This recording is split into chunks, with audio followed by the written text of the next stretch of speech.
Baik, assalamualaikum warahmatullahi wabarakatuh. Bagaimana kabarnya anak-anak?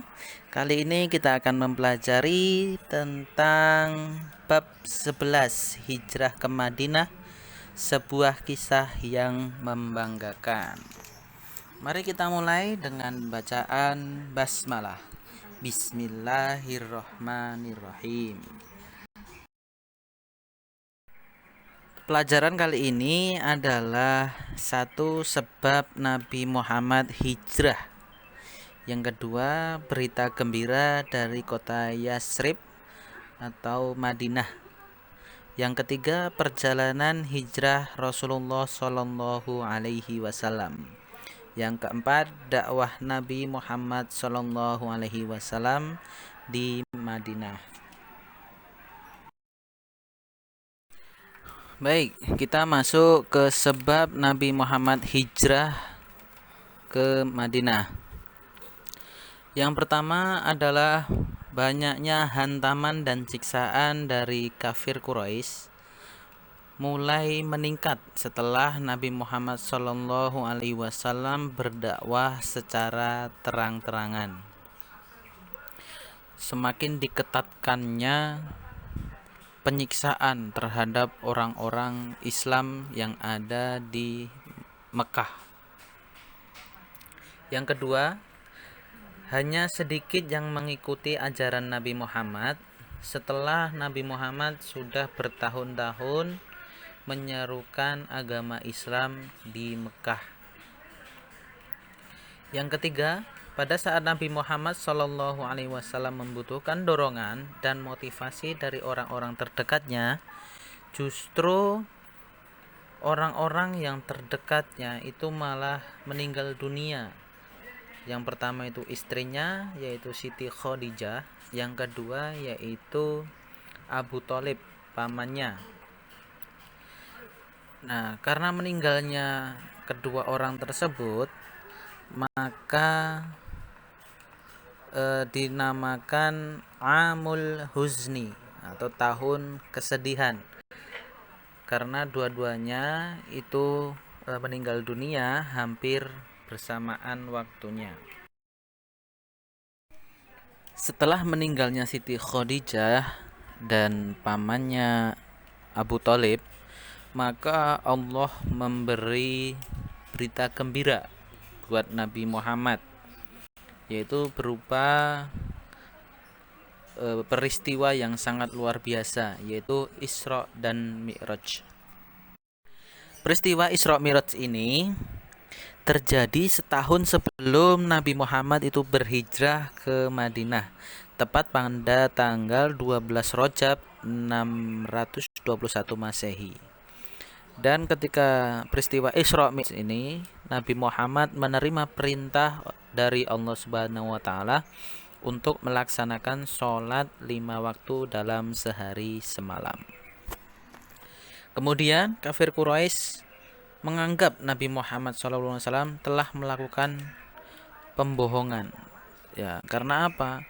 Karena setelah Nabi Muhammad itu Isra dan Mi'raj, Nabi Muhammad menyebarluaskan apa yang telah terjadi kepadanya pada waktu Isra dan Mi'raj. Ya, kaum Quraisy tidak percaya dengan Nabi Muhammad sehingga Nabi Muhammad dianggap melakukan kebohongan. Baik, yang selanjutnya adalah berita gembira dari kota Yasrib atau kota Madinah. Pada tahun 620 Masehi, Nabi Muhammad SAW bertemu dengan 6 orang Yasrib atau orang Madinah dari kabilah Khazraj dan Aus yang berhijrah ke Mekah.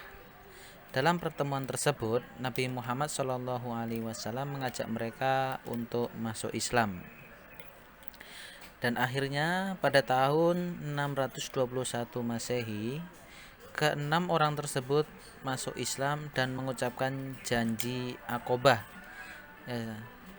Aqobah ini adalah sebuah tempat, sehingga dinamakan dengan janji Aqobah, yang isinya yaitu yang pertama, kami tidak akan mempersekutukan Allah.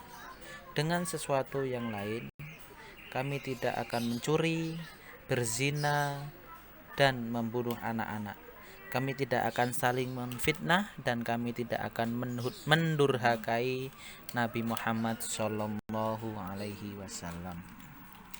Itulah isi janji Aqobah. Pada tahun 622 Masehi, orang-orang Yasrib datang lagi. Nah, untuk datang yang kedua kalinya ini bersama 75 orang lainnya dengan maksud mengadakan perjanjian Aqobah yang kedua, sekaligus mengundang Nabi Muhammad SAW untuk berhijrah ke Yasrib. Begitu. Nah, namun rencana hijrah Nabi Muhammad SAW itu didengar oleh kaum kafir Quraisy, sehingga kaum Quraisy mereka ketakutan apabila Islam itu berkembang di Yasrib. Oleh sebab itu mereka merencanakan untuk membunuh Nabi Muhammad.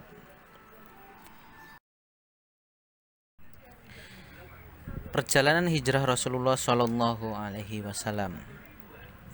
Menjelang larut malam, Nabi Muhammad Shallallahu Alaihi Wasallam menuju ke rumah Abu Bakar dan mengajak hijrah. Kedua orang itu kemudian keluar dari jendela pintu belakang dan terus bertolak ke arah selatan menuju Gua Sur. Dikarenakan di kampung di situ, kampung di Mekah itu sudah tidak menyukai lagi dengan Nabi Muhammad. Mereka melakukan sayembara, mereka melakukan perlombaan, barang siapa yang bisa membunuh Nabi Muhammad atau bisa membawa Nabi Muhammad kembali ke Mekah dengan hidup atau mati, maka akan diberi hadiah yang besar. Ya, kemudian Nabi Muhammad dan Abu Bakar sempat bersembunyi di Gua Sur selama 3 hari 3 malam. Tidak ada yang mengetahuinya kecuali anaknya Abu Bakar, Aisyah, dan pembantunya. Kemudian Abdullah bin Uraikid pada hari ketiga dari Banu Du'ail diminta sebagai penunjuk jalan keduanya.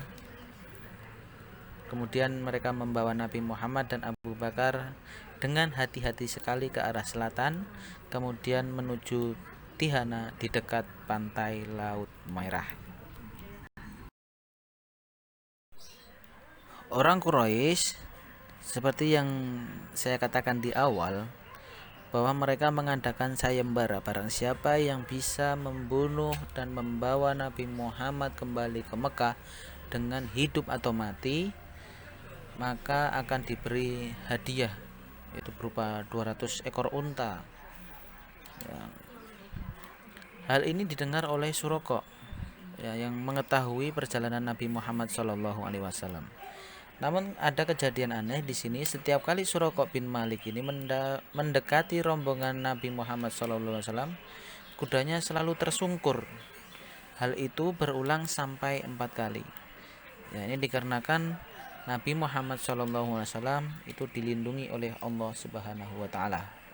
Di tengah perjalanan menuju Madinah, Rasulullah SAW singgah di Quba dan dibangun masjid untuk yang pertama kali. Ya, disebut Masjid Quba.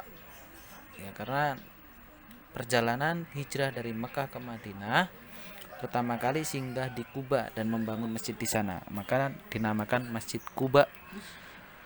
Kemudian pada hari Jumat pagi, beliau berangkat dari Quba dan tiba di perkampungan Bani Salim bin Auf melaksanakan sholat, yaitu sholat Jumat dan khutbah Jumat untuk pertama kali bagi orang Islam.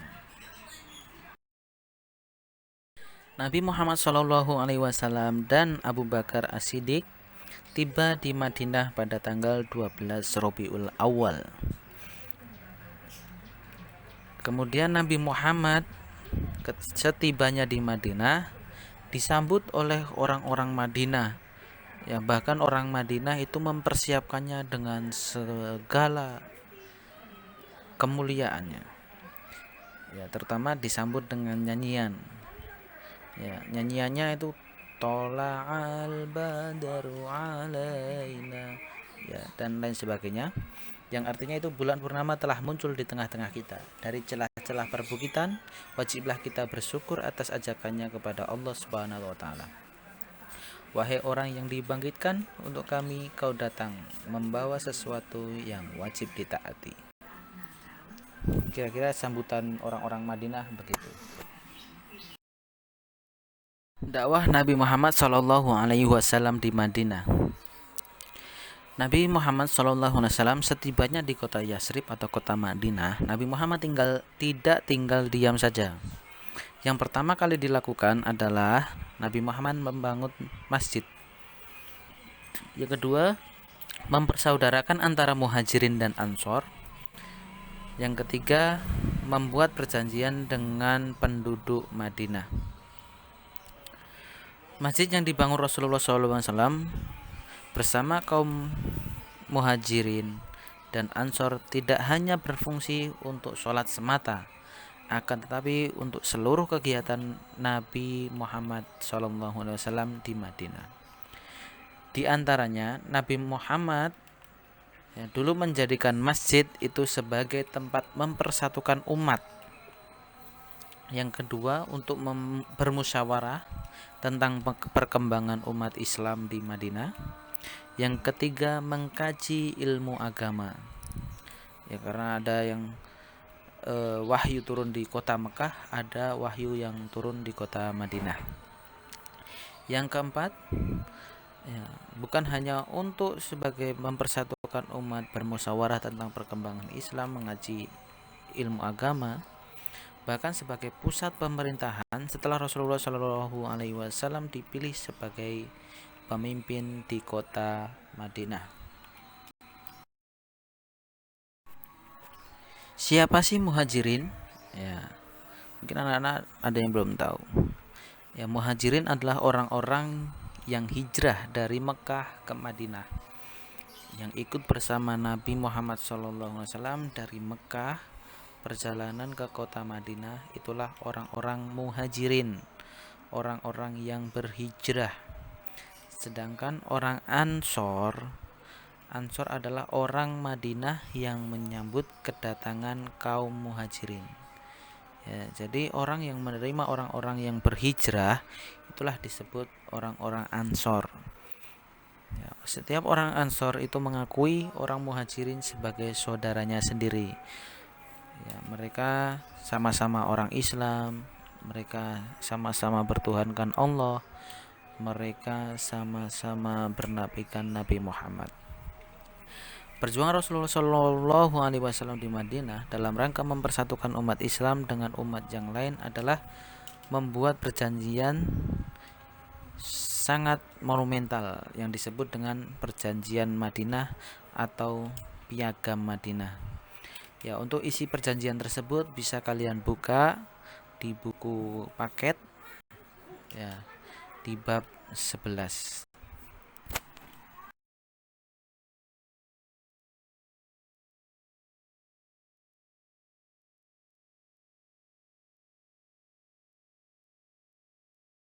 Baik, mungkin terima kasih telah menyimak video ini. Kemudian silahkan anak-anak mempelajari apa yang bisa diambil dari cerita di atas tadi.